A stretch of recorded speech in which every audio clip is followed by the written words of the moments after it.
Good evening, my dear friends, and thank you for joining me for our midnight vigil where we come as children of the Beloved, children of God. And we come from our different backgrounds and we come to be still. We come into that stillness and we pray that with the help of the Father, Mother, God, and our beloved Earth Mother, that our hearts will be reawakened to that love. So we begin our time of sharing and listening by first lighting a candle for peace in the world, for peace in the hearts of all God's children, regardless of their belief, regardless of their wrongdoing. And we pray that in God's time all will come and sit around the one table of love and forgive each other for all the wrongdoing committed in the name of God, that's been committed in the name of self. So this candle is an offering of love to the world for peace. For peace. So let us reflect in our hearts just for a moment or two as we gather our thoughts and we come into the presence of love.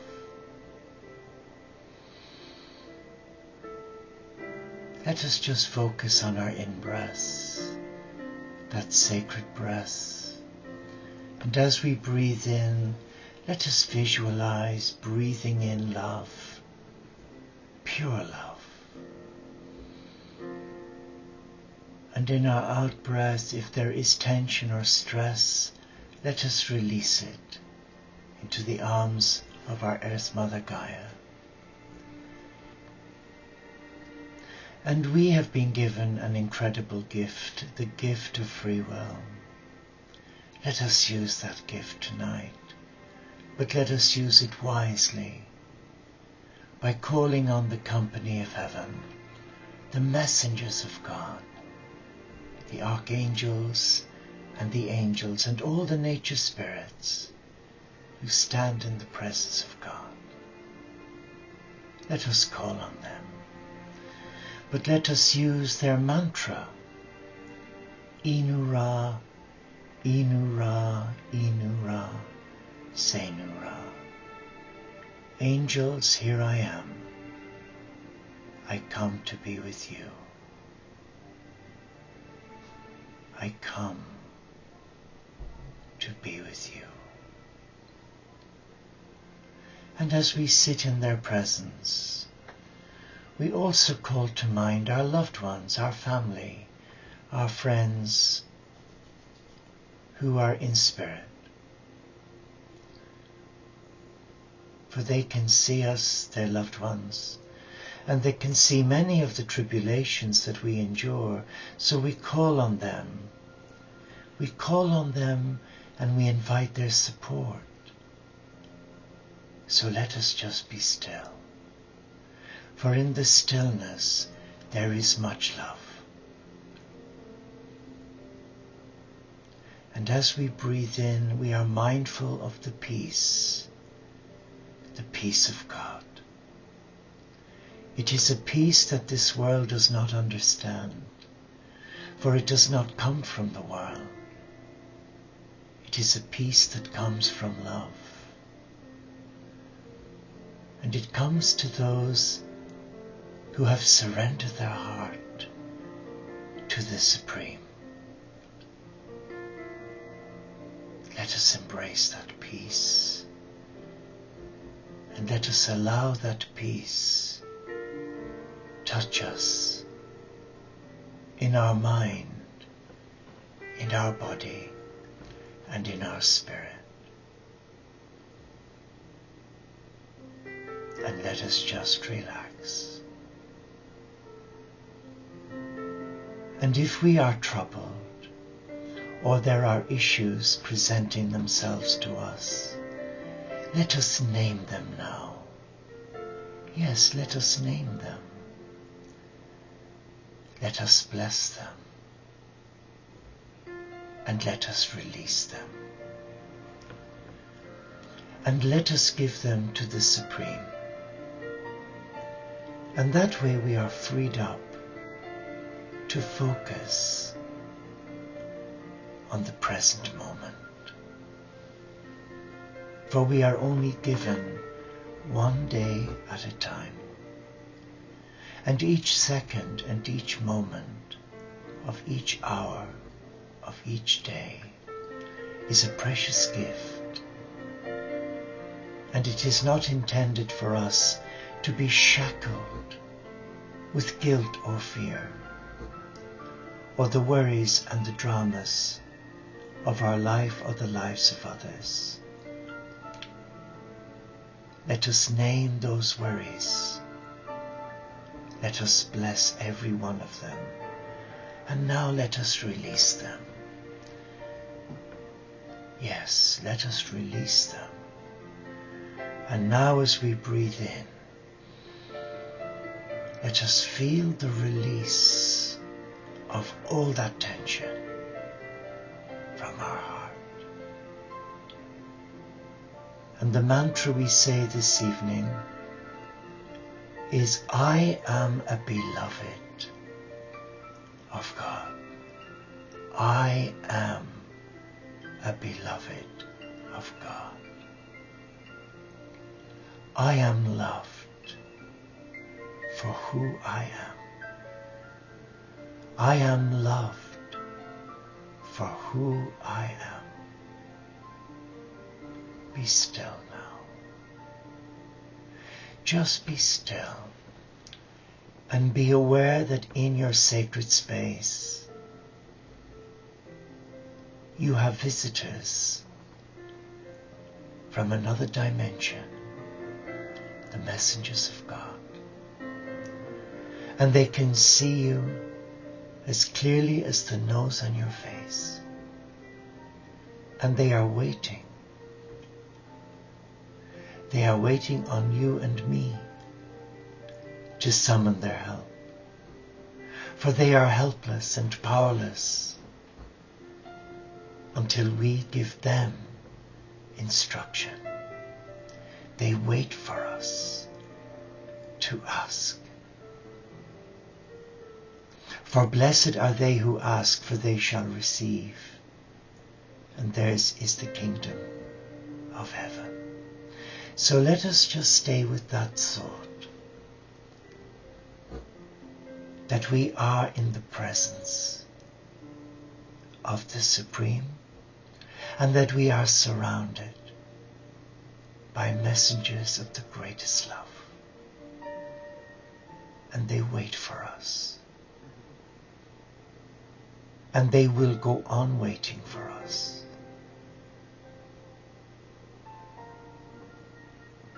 Let us call on them. Let us call on them into our space. Let us invite them to touch those lives that we are worried about, to touch those situations that we can't seem to resolve. Let them into our heart so that they can show us the way.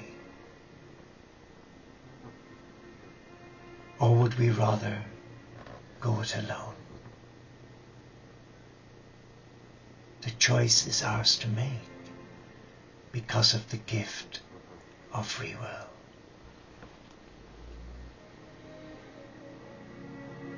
We are now in the presence of divine oneness.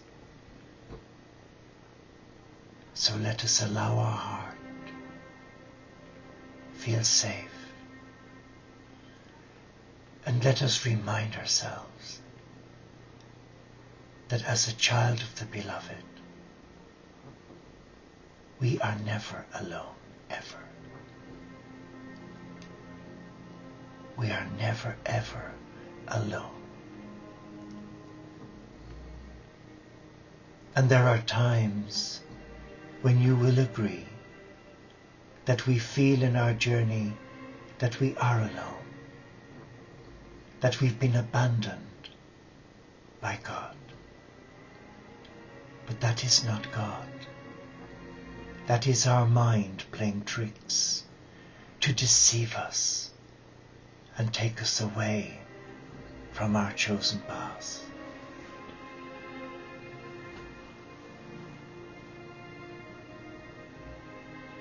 Just hold that truth now. Hold that perfect truth, that when we call on the divine comes. And the divine is here, because we have summoned the divine in love. Let us take another deep in-breath, but this time with the assurance and the affirmation that we are not alone. So let us breathe in now and hold it. And now let us release and be free of all that may weigh us down. And in the words of Jesus, the great teacher, he said, "Whatever you ask in my name, I will do for you." He never said, "Whatever you ask in my name, I will go away and have a coffee and a burger and think about it." No. He said, "I will do for you." But regrettably, we live in a world, a beautiful world. A world that sadly man has turned it in on itself. Where man has become so besotted with ego, with vainglory and status. And patience is no longer a gift. Patience is something left for nuns and monks, which is so unkind. We live in a real world where many have lost sight of their divinity and their dignity, and they will sell their beauty and their gifts to the highest bidder. Is that where you are in your heart? That the fastest train out of town, you're on it so as to escape your reality? There is no fear here. Fear is an illusion. It has no power over you unless you authorize it. Allow me share. Earlier on this evening at our Gaia's Vigil, we had Sister Elizabeth sharing with us some really interesting reflections based on her life experiences as a nurse lecturer about fear, concluding with a very simple, succinct meditation. And then we followed on from that by trying to embrace that inner child and allowing it self-heal. But I shared about this lovely little book that was bought for me as a gift from one of the community by the Poor Clares enclosed in Galway in Ireland. And it's called Calm of the Soul. It is so beautiful because it's written by the sisters, words of reflection. It talks a bit about Clare, and it talks about the pearls, the nuggets that have been passed down through the centuries from their sisters and brothers. But here on the inner sleeve it talks about we will never achieve true happiness if we continue to search for it outside the very source of love, which we know is God Himself. Powerful. But I'm guided to read just this for your heart.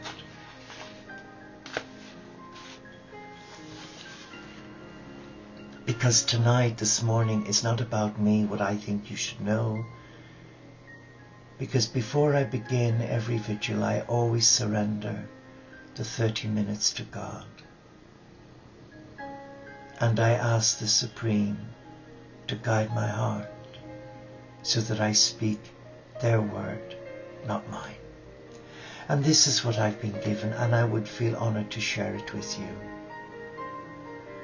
I often live life on the surface. Sometimes I'm playing a role. Help me cherish my own inner beauty. May your tender love calm the soul. When sinfulness tugs like an anchor, when guilt has me caught in a hole, I turn to you, Lord, for forgiveness, and your mercy calms the soul. When I struggle with sickness and sorrow, and eagerly long to be whole, I call on your name to bring healing, and the touch of your hand calms the soul. And the touch of your hand calms the soul. And this is the little book I've been talking about. Calm the Soul. A book of simple wisdom and prayer by the Poor Clares in Galway, Ireland. Very beautiful, and it resonates with Franciscan spirituality because it's simple. But today many people on the spiritual path, so many have become deluded, for they see simplicity as childish. They're looking for the prowess of academia. They're wanting to be stretched in their mind, and the mind is a gift from God, but the mind is an incredible orchestra. And just like a real orchestra, where you have a multiplicity of sounds coming from a variety of instruments, if there isn't a conductor present to bring that balance, harmony and connectedness, then you've got a cat's concert. You've got a sound that is deafening and quite ugly. So what I'm saying is, the word simplicity is about coming back to childlike innocence. It's about coming back to the place that you came from, with all your needs encoded in your soul's DNA. Many have laughed at my face, laughed in my face when I've shared that. And years later they might realize and apologize and say we're sorry. But they don't need to say sorry to me. They need to say sorry to their heart, because for years they denied themselves a liberating love. Franciscan simplicity is a way of life. It's a journey of the heart to the heart of God, the mystical heart of God, through the soul. It is a journey that takes many twists and turns. It is a journey with many hills and dales. It's a journey that has inclement weather. It is a journey just like an onion, where each layer is being peeled away and the love of God is exposed. It is a journey of love.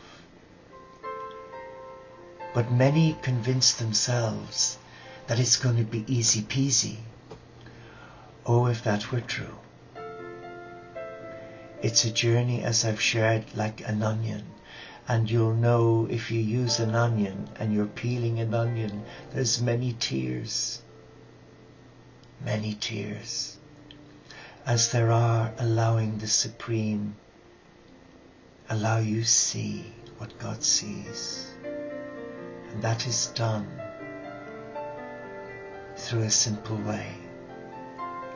It's a practical way, but it's a beautiful way. As Jesus once said, greater love than this has no man, that he lays down his life for his friends. Allow me to read to you from another great teacher, Teresa of Avila. And she's what I call a modern day gal, for she hits the nail on the head. She cuts through the flannel and the waffle, and she gets right to the point. Her teachings are challenging. Her teachings are beautiful. Her teachings are of God. And it's about the practice of illumination. Many want to be fast-tracked to be mystics. But it's like learning to drive a car. You need instruction. You need to know how to mirror, signal and maneuver and take it out onto the highway, the freeway or the motorway. It's a journey where you have to begin at the start, but there's no end.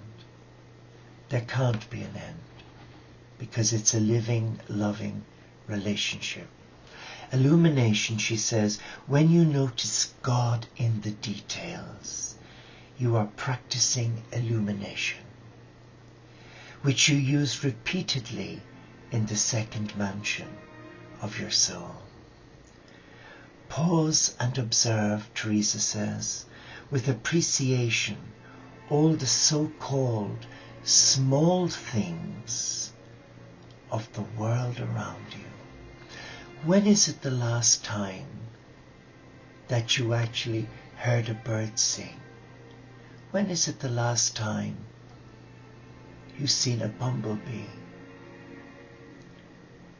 When is it the last time that you actually witnessed a sunrise or sunset and just took in the very essence of God in nature? When is it the last time that you took time out for yourself to experience the touch of Gaia in your heart? Put all your perceptual senses into slow motion. As you observe and appreciate, you are looking for the hand of God at work within every single particle, object and conversation. Everything in your life is present because of divine intention. Everything. Wow. You animate an internal theology and say, I am exactly where I am supposed to be. All as it should be. The divine is attentive within every detail. Do you believe that? Many don't, because they feel that it's up to them to put the cherry on the little fairy cake. It's not. It's up to divine inspiration to look and see what God sees and follow the heart. Not everybody likes a cherry on top of a little fairy cake. Many do like me, but I know many who don't. So it's always important to listen to God in the fine detail. Therefore, every detail is serving a divine purpose and influencing my life. When? In this moment. God is speaking through me, to me, through every detail. Then breathe, relax, hold your focus, and receive impressions. Your mind will start making things up because you will want answers to responses immediately. Human nature, but it needs curbing and it needs discipline. But quiet your mind and put your attention back on your breath and your intention on receiving rather than reasoning. And there I will leave it for now, because I feel that that last sentence was quite powerful. Your mind will start making things up because you will want answers or responses immediately. But she says, but quiet your mind and put your attention back on your breath and your intention on receiving rather than reasoning. So let us bring all of that to the Beloved as we sit and hold one another in that divine oneness. Let us be mindful of that breath. And now as we breathe in, let us breathe in that selfless love. And now release the need to reason. And let us bless the gift of acceptance. Let us be still in the presence of love. And whatever crops up, bless it, release it. And just experience now the hand of the Beloved on your heart, caressing your heart like a mother her newborn babe. For a mother would not give a newborn babe full strength milk. Why? Because the newborn babe would regurgitate it and become very ill, maybe choke and die. So what the mom does, she gives the newborn babe quarter strength milk for 2 or 3 days for it to be tolerated, and then increase it to half strength milk. And if that's tolerated, then she goes on to full strength milk. And that is how God works with you and me. He doesn't come with a fanfare. He comes in stillness, and he gives a little at a time so that we can absorb in our heart and understand the reasoning behind the importance of receiving that instruction well, rather than always wanting answers, always wanting to reason the mindset of God. Let us find the light in the detail as we surrender our heart to the mystical heart of divine oneness. Let us take a deep breath. Let us honor that breath. And now let us embrace all that we are as a much loved child who is loved. Be still now. And in the stillness, just be aware. Be aware. Be aware. Thank you for joining me. And in the words of the great Francis of Assisi, may God reward you. In whatever you do, may it be for your highest good and for the glory of God. Take care. May God bless you. Be still now. And remember, find God in the detail and learn to receive rather than reason. I'm back again same time tomorrow evening. And Namaste. Shalom, inshallah, pax et bonum, Om Shanti, Solo di Caritas. Peace. Peace.